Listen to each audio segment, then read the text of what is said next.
Senthil Balaji, R Rajendran, கோவி செழியன், சாமு நாசர் ஆகியோர் புதிய அமைச்சர்களாக பதவியேற்பு. ஆளுநர் ஆர் என் ரவி பதவி பிரமாணமும் ரகசிய காப்பு பிரமாணமும் செய்து வைத்தார்.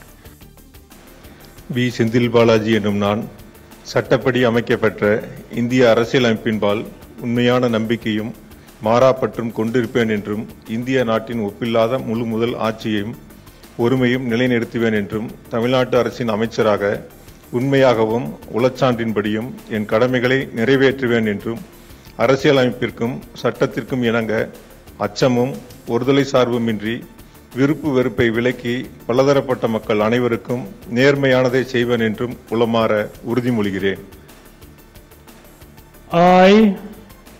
வி. செந்தில் பாலாஜி எனும் நான் தமிழ்நாட்டு அரசின் அமைச்சர் என்ற முறையில் எனது கவனத்திற்கு உள்ளாவதும் தெரிய வருவதுமான எந்த பொருளையும் அமைச்சரின் கடமைகளை உரியவாறு நிறைவேற்ற தேவையான அளவுக்கன்றி ஒருவரிடமோ பலரிடமோ நேர்முகமாகவோ மறைமுகமாகவோ அறிவிக்கவோ வெளிப்படுத்தவோ மாட்டேன் என்று உளமாற உறுதிமொழிகிறேன்.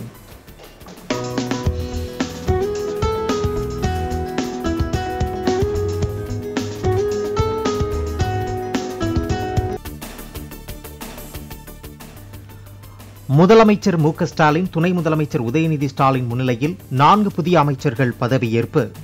அமைச்சர்கள், கூட்டணி கட்சி தலைவர்கள் உள்ளிட்டோர் நிகழ்ச்சியில் பங்கேற்பு.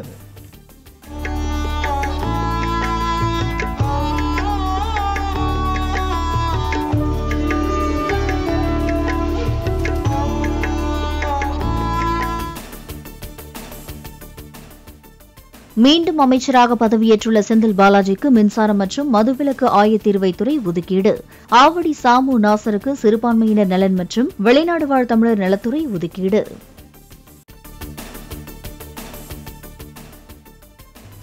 தமிழக உயர்கல்வித்துறை அமைச்சரானார் கோவி செழியன். சேலம் பனமரத்துப்பட்டி ஆர் ராஜேந்திரனுக்கு சுற்றுலாத்துறை ஒதுக்கீடு.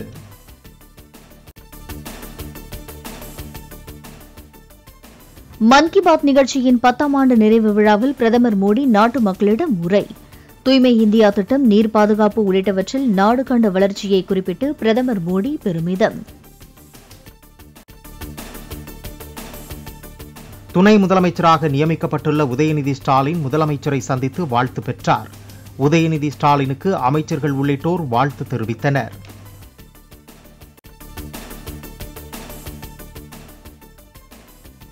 சென்னை மெரினாவில் அண்ணா, கருணாநிதியின் நினைவிடங்களில் உதயநிதி ஸ்டாலின் மரியாதை.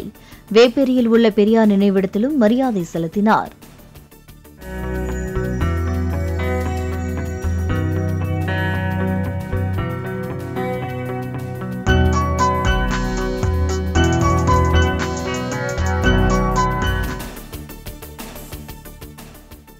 தன்னை விமர்சிப்பவர்களுக்கு தனது செயல்பாடுகளின் மூலம் பதிலளிப்பேன் என துணை முதலமைச்சர் உதயநிதி ஸ்டாலின் பேட்டி. விமர்சனங்களை உள்வாங்கிக் கொண்டு பணியில் தவறு இருந்தால் திருத்திக் கொள்வேன் என்றும் கருத்து. நிறைய பேர் விமர்சனம் வச்சிருக்காங்க. அந்த விமர்சனங்களுக்கும் சேர்த்து என்னுடைய நன்றியை நான் கண்டிப்பா ஒவ்வொரு வாழ்த்துக்களை எப்படி நான் உள்வாங்கிக் கொள்கிறோனோ அதே மாதிரி விமர்சனங்களையும் உள்வாங்கி அதுல தவறுகள் இருந்தா திருத்திக்கிறதுக்கும் என்னுடைய பணிகள் இன்னும் சிறப்பாக அமைவதற்கும் தலைவருடைய வழிகாட்டுதலின்படி என்னுடைய பணிகள் அமையும் நான் நம்புறேன். துணை முதலமைச்சர் பொறுப்பு வழங்கப்பட்டுள்ள உதயநிதி ஸ்டாலின் சிறப்பாக செயல்பட வேண்டுமென கனிமொழி எம்பி கருத்து. புதிய அமைச்சர்களுக்கும் தமது வாழ்த்துக்களை தெரிவித்துக் கொள்வதாக பேட்டி. இல்லைங்க, துணை முதல்வர் அமைச்சராக யார் தேர்ந்தெடுக்க வேண்டும், யார் பொறுப்பேற்க வேண்டும் என்பது முதலமைச்சர் எடுக்க வேண்டிய முடிவு. முதலமைச்சர் அவர்கள் திரு உதயநிதி ஸ்டாலின் அவர்களுக்கு அந்த வாய்ப்பை, பொறுப்பை வழங்கி இருக்கிறார்கள். அவர் மிகச் சிறப்பாக செயல்பட வேண்டும். என்னுடைய வாழ்த்துக்களை அவருக்கு தெரிவித்துக் கொள்கிறேன். புதியதாக பதவியேற்கக்கூடிய அமைச்சர்களுக்கும் என்னுடைய வாழ்த்துக்களை தெரிவித்துக் கொள்கிறேன். தலைமைச் செயலக அறையிலும் சென்னை பசுமை வழிச்சாலையில் உள்ள குறிஞ்சி இல்லத்திலும் துணை முதலமைச்சர் உதயநிதி ஸ்டாலின் என பெயர் பலகை பொருத்தப்பட்டது. தமது சமூக வலைதள பக்கங்களில் துணை முதலமைச்சர் என சுய விவரத்தை மாற்றினார் உதயநிதி ஸ்டாலின்.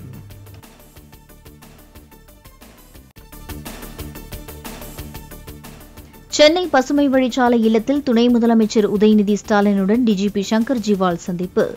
சென்னை மாநகராட்சி ஆணையர் குமரகுருபரன், நகர்ப்புற மற்றும் ஊரக வளர்ச்சித்துறை செயலாளர் ககன்தீப் சிங் பேடி உள்ளிட்டோரும் சந்தித்தனர்.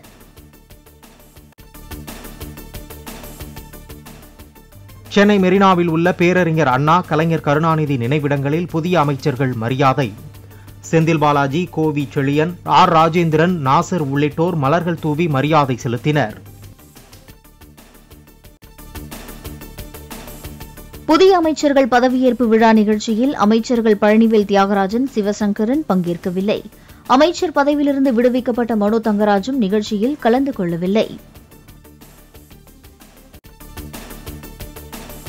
வக்ஃபு வாரிய சட்ட திருத்தம் தொடர்பான நாடாளுமன்ற கூட்டுக்குழு கூட்டத்திற்கு பல இஸ்லாமிய அமைப்புகளை அழைக்காமல் திமுக அரசு புறக்கணித்துள்ளதாக இபிஎஸ் குற்றச்சாட்டு.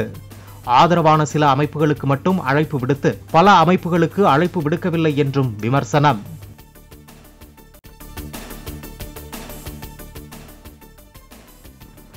ஆண்டுகள் கடந்து காலாவதியான அரசு பேருந்துகளின் உரிமத்தை மேலும் ஓராண்டு காலம் நீட்டித்து அனுமதி வழங்கிய அரசின் உத்தரவுக்கு அன்புமணி ராமதாஸ் கண்டனம்.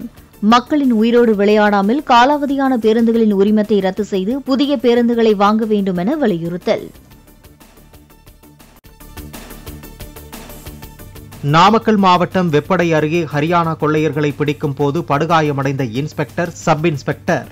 மேற்கு மண்டல ஐஜி செந்தில்குமார், சேலம் சரக டிஐஜி உமா, நாமக்கல் எஸ்பி ராஜேஷ் கண்ணா ஆகியோர் நேரில் சென்று நலம் விசாரித்தனர்.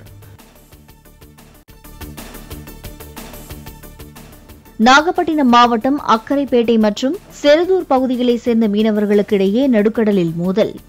கடலில் நங்கூரமிட்டிருந்த ஃபைபர் படகு மீனவர்கள் மீது விசைப்படகை விட்டு மோதி நடத்திய தாக்குதலில் 3 காயம். ஜம்மு காஷ்மீரில் பொதுக்கூட்டத்தில் பேசிக் கொண்டிருந்த காங்கிரஸ் தலைவர் மல்லிகார்ஜுன கார்கேவுக்கு திடீர் உடல்நலக்குறைவு.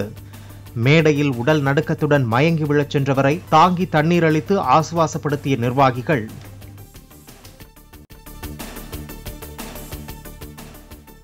பாம்பனில் 550 கோடி ரூபாய் மதிப்பில் கட்டப்பட்டு வரும் புதிய ரயில் பாலத்தின் செங்குத்து தூக்கு பாலத்தை இயக்கி சோதனை செய்வதற்கான ஆயத்த பணி தீவிரம். கடலிலிருந்து ரம்மியமாக காட்சியளிக்கும் பழைய ரயில் பாலம், சாலை பாலம், புதிய ரயில் பாலங்கள்.